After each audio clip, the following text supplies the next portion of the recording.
Welcome to part 2 of our Roe v. Wade topic. The question that we're answering with this 4-part series, which we forgot to do in May, but it's okay, we're new here, sort of. But the question is, how can we lower the abortion rates without banning abortion? And I do want to apologize if I am talking too loud. I do not have any of my studio stuff set up currently at the moment, and so I'm just using my built-in microphone. However, this is the 13, and so it's very sensitive because it is new.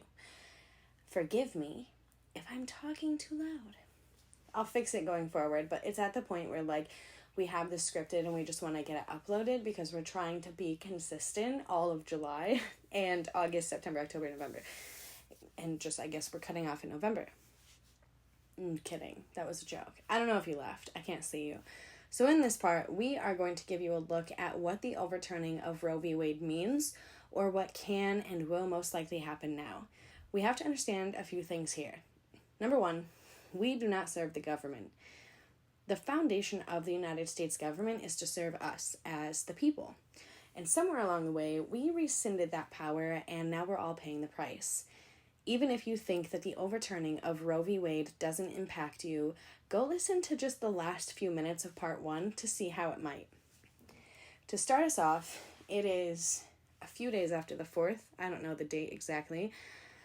These are the laws that have already gone into effect. The Supreme Court ruling allowed states the authority to ban the procedure at any point, including at fertilization.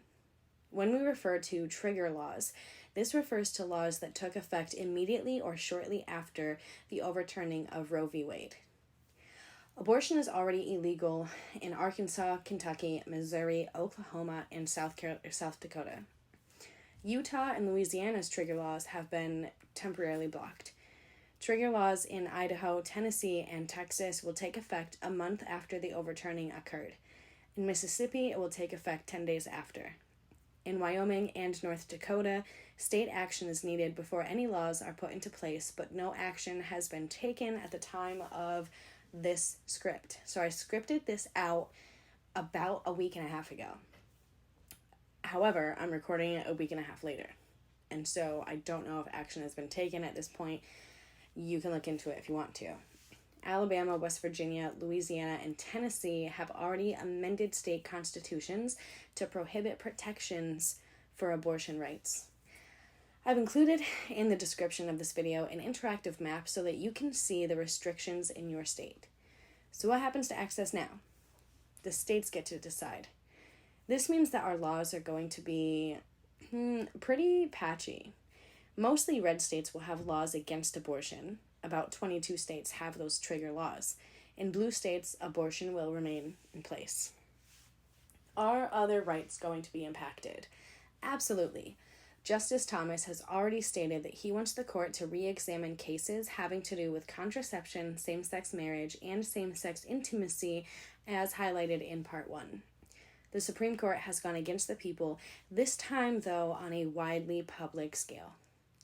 The House is majority Republican, and while this ruling makes Democrats more likely to go out and vote, especially at the 2024 election, this overturn also makes it more likely that people who get abortions will become felons, meaning that they will lose their right to vote. And that's just the fact of the matter. The uprising that is going to occur and the protests that have already happened that have resulted in arrests is going to be mostly from the left-leaning individuals. And that's going to lead to charges that, again, may see someone's right to vote taken in some states due to criminal status. So who does that leave to get the votes? The 2024 Republican candidate. It's almost like this whole thing is part of a bigger picture, and you're like, no, that's not it. That's not it at all. However, between the time that I wrote the script and now I'm sitting here recording this, they are already in talks to overturn a ruling that would essentially give states back all the power. So if they don't like your votes, they can just throw them out. So it's just, there's a lot, okay? This, and when I bring stuff like that up, especially if I've already pre-scripted something, I'm not going to then go do more research on something when, number one, I haven't been consistent with this platform, and number two, it's still in development. So if you want to look into that, I think it's Moore v. Harper, but I'm not 100% sure. So go look it up. The abortion rates are predicted to only drop 10 to 14%. So there you go. You did it. You did it. Do you feel good? But the funny thing is, 1% didn't matter not too long ago. Do y'all remember when 1% of people were dying from C-19? And some of you guys were like, ugh, 1%, that's nothing. Let me go get my hair cut and go to the bar in peace. And now it's like only 1% of rapes are a result of abortion. Or no, only 1% of abortions are a result of rape. And it's like, why are you guys so focused on 1%? I don't understand. So anyway, 10 to 14% is all that it's expected to do. Who has abortions? Mostly women in their 20s, unmarried, lower income, and already having at least one child. Most are likely to be Black women and live in Democratic states, according to statistics. And I do want to say the use of the phrase woman, because again, some of you are just not going to agree, but gender and sex are two different things. And so when I'm speaking to you now through this, the term woman is all-encompassing. So any individual that is capable of having an abortion, however they choose to identify themselves, is who I'm referring to. The United States, when they overturned Roe v. Wade, joined a very small list of countries that have tightened control around abortion and reproductive health care, as opposed to 59 other countries who have expanded access. So we're going the opposite direction. We're going into, and I want to say this not in a debatable way, but we are definitely moving into a more like a fascist-based country system. I mean, it's just, if you look at it on paper, that's where we're going. Lastly, this is going to impact ectopic pregnancies. Physicians are now going to fear intervening for risk of being tried, losing their medical license and practice, or even being arrested. An ectopic pregnancy can and does often lead to severe health problems for the mother, and even though that fetus is not viable, some states will enact transplantation procedures, and this process poses even more health risks for the mother. You can also be charged with a crime if you have a natural abortion or a miscarriage, since that sounds better to you. If you lose your child, if you want to call it a child, you can and will go to jail in some states. I'm not going to expand on that because it's pretty straightforward. Also, a transplantation procedure is very, very risky to the mother, and she may RIP, expire during the operation. So you can't be pro-life if you don't care about the life of the mother. Any questions? Any questions? No. So to answer the question of what now, I don't fucking know, to be honest. This could be the absolute worst thing to ever happen, and for some people, this is the absolute worst thing that could ever happen in their lifetime. To insert my last-minute appeal to your humanity, your morals do not belong in anybody else's body. What you would do in a situation that concerns you has nothing to do with anyone else. And I sort of omitted this from part 1, but I saw recently somebody say, and it was very heartbreaking, given that I know this person, but I've seen many other people say this, and they said, I'm the type of person that I would carry a baby to full term, even if I knew it would only live for a few hours. And I have, if you want to know me in my personal life, I have a separate thing for that. So go follow me on TikTok or somewhere else. So I'm not going to get into my personal story, but as somebody who has a lot of blame, as someone who lives every day in a constant state of what if, and I still have to swallow that down and continue on with my life and build solid foundations in my relationship and my friendships. But as someone who always has that thought in their head, fuck you. Just straight up. You would subject a being to hours of pain and torture to satisfy your own feelings. I know that when you use words like baby and child, it makes it feel like abortion is murder. But that is a fetus. And that it cannot, even freshly born, a newborn child does not understand the concept of love. Scientifically, children don't understand the concept of love and trust until they're about 2 or 3 years old. And so you are subjecting this being to just torture. You are watching this thing squirm helplessly, but you're going to tell yourself that it needed you. It didn't need you.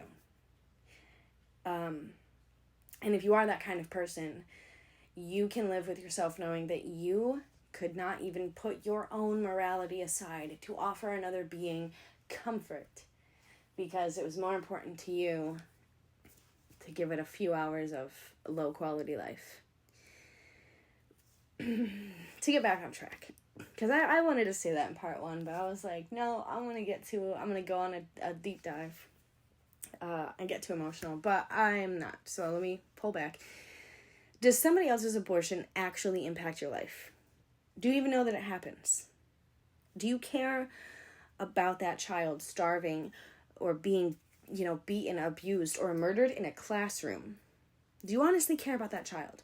Or do you care about the concept of life? So really ask yourself, who does this protect? And who does this hurt? When anything is passed in legislation or in the government, you have to ask, who does this protect? Because if you are comfortable damning a woman to possible death with something like a transplantation procedure, then you are not pro-life. You cannot breathe pro-life in one sentence and condemn someone to death in that same sentence. It makes no sense. And I am just begging you to hear that, because no, you are not going to change your mind on how the morals behind what you think about abortion. The goal is never to change your mind. The goal here, and with all of our topics that we talk about, and with anything I've ever talked about ever in my life, is not to change your mind, but to open you up to alternatives, which is what we're going to answer in part 4. But in part 3, we are going to quickly discuss some myths and facts. As always, there is our Diamond Art Club affiliate link in the description below. Thank you to them. And our Buy Us a Coffee. You can buy us a coffee for as little as $1. And what your donation does is it entitles you to telling us what to talk about. No, you can't tell us to shut up. However, if you buy us a coffee and that coffee costs about $500, we will shut up for the entire month, if you want to go that route. And any links that are direct sources or important information that expand beyond what I just talked about, all of that is going to be in the description. So thank you, all 12 of you. Have a good day. And as usual, Desi is next. Hello everyone, back again. I definitely went over the topic last part of the series for abortion. I was supposed to talk about what overturning Roe v. Wade necessarily means in this one. And I was supposed to just talk about the origins in the last one, but I went over, and that's just what happens because I be talking too much. So I'm still going to talk about some of the things that I did not cover in the first part, as well as just some other information. And next part of this series will be covering basically myths and facts about abortion, things that people tend to get wrong. And then lastly, what we can actually do to reduce abortion. I was putting reduce and abortion together, and I was going to say rebortion, but reduce abortion rates. So, basically, Texas is kind of like one of the main focal points for a lot of people. They were one of the first people that were very on the ball trying to get abortion to be legal. So what has happened there already is many women are traveling already outside of Texas They are traveling to places such as Mexico and Colorado, where we see a higher rate, where even places like Planned Parenthood that are available in Colorado are seeing a very high rate of people coming in from other places, mainly Texas, to seek a legal abortion. And Texas has basically been applauding themselves because their abortion rate has gone down, not since Roe v. Wade, but in general, because Texas has never had that many abortion clinics available. And that's with a lot of states that already want to ban abortion. They never really had real access to abortion. So they never even accounted for the fact that a lot of their women were actually going outside of their states to seek an abortion. So they don't even have actual proper analysis of their theory of banning abortions actually working. Um Having to travel is disproportionately affecting the poor, obviously. I mean, if you are a rich woman or just have a wealthy family in general, you are going to be able to travel to wherever you need, and you will likely never have a problem accessing abortion. And as it is, the majority of people that do seek abortions are already below the poverty line. Banning abortion has never actually prevented anything. The only thing that this ban is going to do is make abortion less safe. And unsafe abortions tend to lead to about 68,000 women a year dying and about 5 million to have disabilities. And obviously, these numbers will likely go up as time goes on. In April 1965, I believe, April 5th, women would constantly break this law back when abortion was banned about 3,000 times a day. And we've seen Roe get overturned because Trump had put three pro life justices on the court, basically to make sure that this would happen. He knew that this would happen immediately. And not only are they looking to ban abortion, but justices on the court, such as Clarence Thomas, wants to basically reconsider gay sex, gay marriage, and contraceptives. And so we are going to see a lot of women losing their lives. We are going to see a higher rate of homelessness. As we know, the majority of our homeless population were once in foster care. We're probably going to see a higher rate of crime. I would honestly probably likely see that more people in poverty. There's nothing good that is going to come about this. Um, and one of the safest forms of abortion has already been banned in Texas as well, and that's the ban of the abortion pill, which was something that people could just take at home in private, and it would essentially just be a heavy period. It basically is taken orally, and you have 49 days, and it blocks the progesterone, that and it causes your uterus to basically contract and expel the embryo as a heavy period. And then we obviously have the vacuum aspiration, and that's after 16 weeks. Surgeries done under anesthesia. And after that, there's only 1.2% that happens after 21 weeks. And that's usually because of the fetus having abnormalities. Regardless, 24 weeks after is a very rare procedure, and abortion is one of the safest procedures in the medical world, with only one death per 100,000, and childbirth is much more dangerous than abortion itself, with 14 women dying per 100,000. And abortion doesn't necessarily cause cancer or make it harder to have children in the future. That's a common myth, which is another thing that we will likely go over. But it's just a terrible thing that this is happening because women are not killing, babies. We're not killing infants that are able to be born in this world. 92% of legal abortions are happening during the first trimester before about 13 weeks.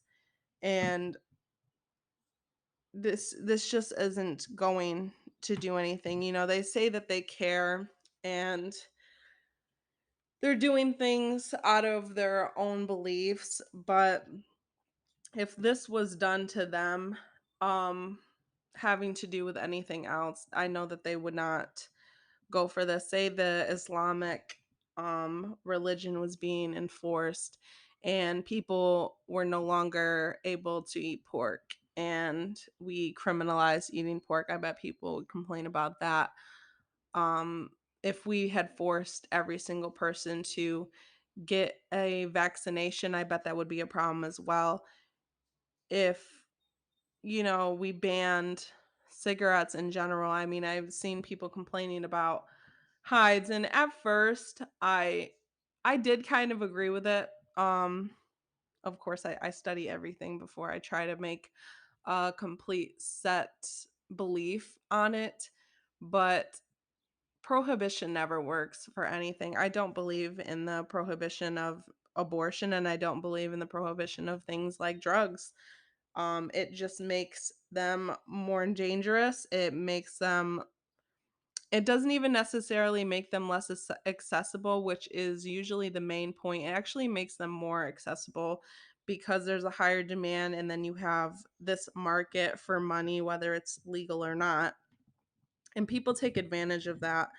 So, I mean, if we were to ban alcohol or cigarettes, I mean, we've already seen it throughout history. People will get what they want, and that's just what it is.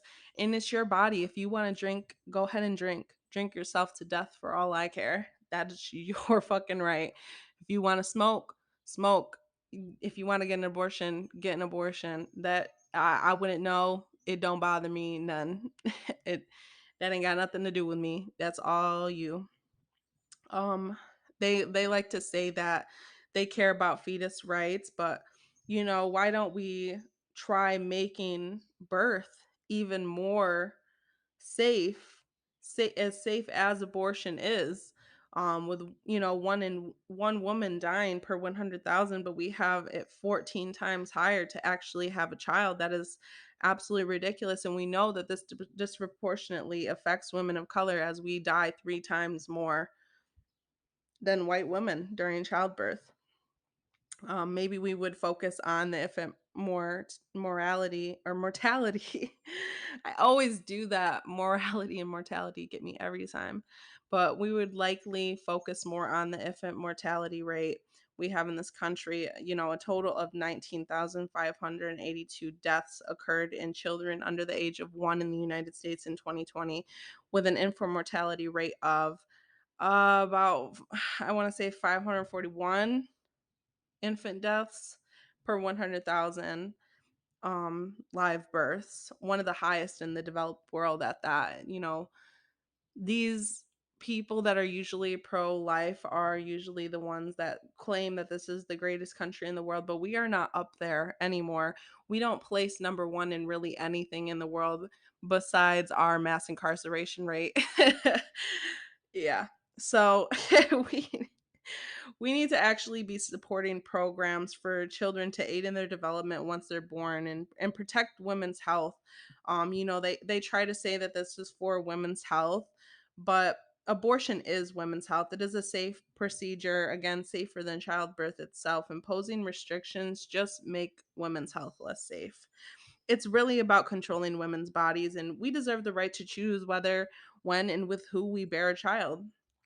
When we looked at the Casey trial, it was slim. It was going to fail, and abortion would have been illegal and likely um, would have stayed that way. And luckily, a few changed their minds and made it legal to obtain an abortion under, up until viability. which is when the fetus can survive outside the mother. In all 50 states, US territories, and even this did not go as planned because they included states to be allowed to put restrictions on abortions, which should have never been a thing. Again, even just looking at statistics, past 24 weeks is very rare. Even, after 21 weeks, we're only seeing about 1% of abortions actually being done. 92%, that's a high number. And we could probably get it higher with, some of the things we're going to cover in the last um, podcast episode of this. So, it really doesn't do anything. So, now we have states such as Kentucky, Mississippi, Missouri, North Dakota, South Dakota, and West Virginia.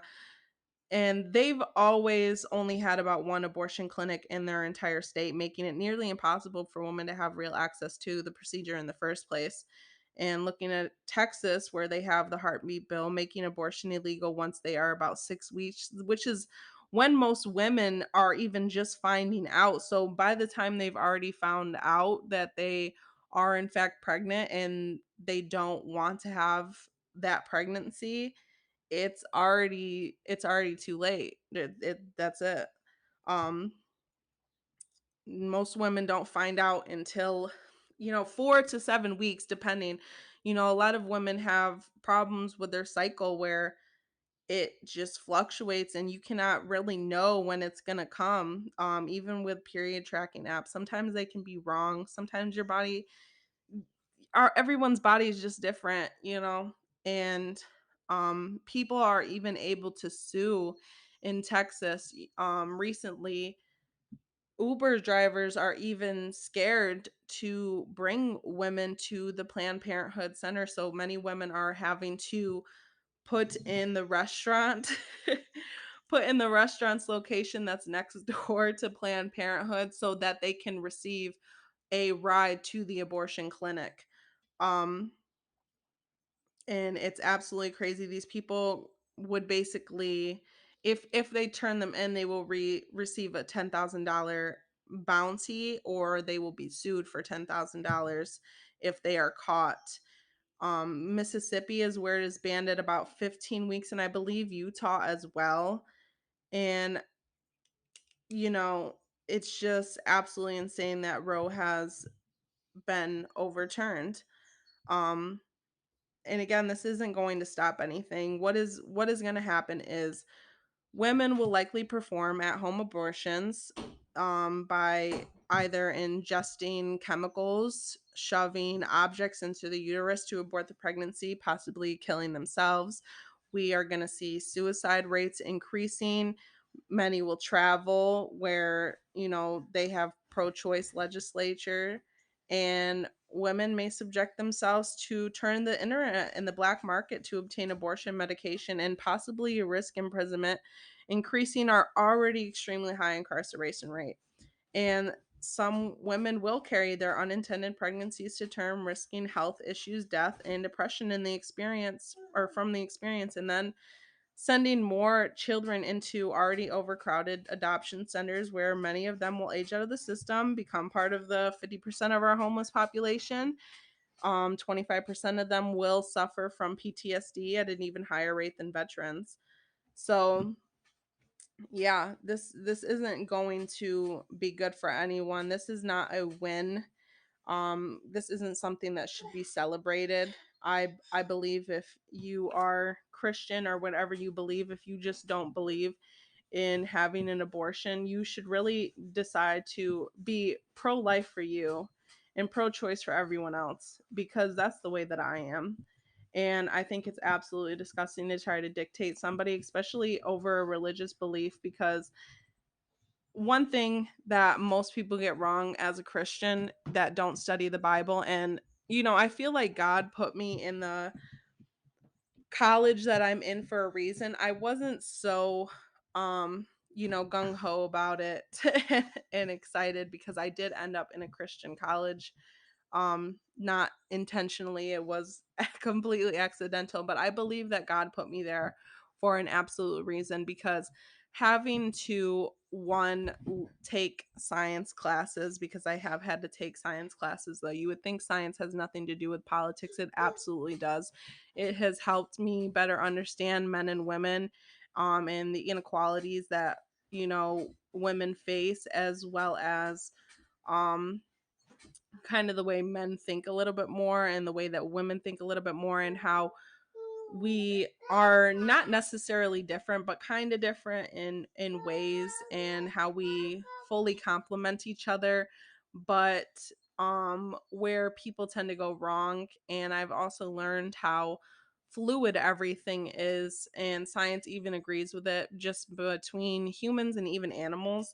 And as well as having to force myself to learn about the Bible. Even right now, currently, I'm in a theology class where I have, been studying Jesus and the Christian religion itself. And one of the things that people tend to get wrong is that they look at the 10 commandments and they think that that was basically God's written, like, everything that you were supposed to be doing. This is how you were supposed to live your life. And while this is ooh, that was too loud. While this is essentially true in an instance, it's not completely facts. I believe, gosh, I wish I had my notes in front of me so I could tell you the exact number, but I believe it was 168. Gosh, I might have to look and see, because you guys know that I like giving you the exact number. I gotta I gotta tell you the whole facts. I have it right here. Oh, I was way off. Way off. Actually 613. I thought it started with 6, but I wasn't absolutely positive. I don't know why this is echoing like this. Hold on one moment, guys. Maybe it's because my son opened this door.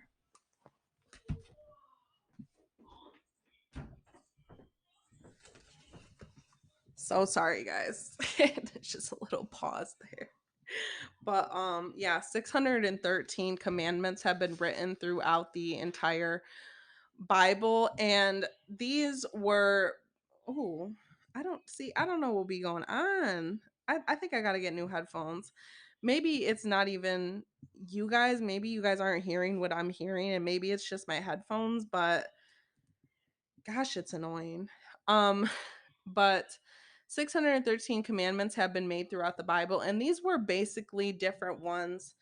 Um, just done between God, different commands, and obviously humans kept failing to actually uphold their promise to God, and that's why he decided to send Jesus to essentially die for everyone's sins. And basically, because God knew that we would fail, he sent Jesus so that he wouldn't fail. And the only thing left that humans were meant to do is our greatest command, and the only one that we are supposed to follow. And this isn't this is not from my own studies. This is from somebody who actually has studied the Bible, actual theologists and stuff that studied the Bible, and they major in this. The greatest command that we are supposed to follow is love God and to love others, and that's it. We were never not supposed to sin. That was supposed to be the main reason. Well, not that we were never not supposed to sin. We were never supposed to sin. But in this day and age, the whole point is that God knows that we are going to, and there's nothing that's going to stop that. And those are just the choices that we made and the choices that we have to live with. But what is going to make you a terrible person is if you do not love. If you do not love, that is really it. And I believe that is one of the most beautiful things. And I never decided to look at the Bible as basically a story that teaches us how to love. And everybody knows that I'm not necessarily a Christian, but I definitely believe in God. And I think if everyone actually followed that, maybe the world would definitely be a better place. So, um, you know, I think this is where I'm going to leave this part off at. And next episode, we're going to be jumping in the myths and facts, and then we'll end off the series for abortion and talk about what we can do to actually lower abortion rates. So, yeah, I'll see you guys in the next one. Bye.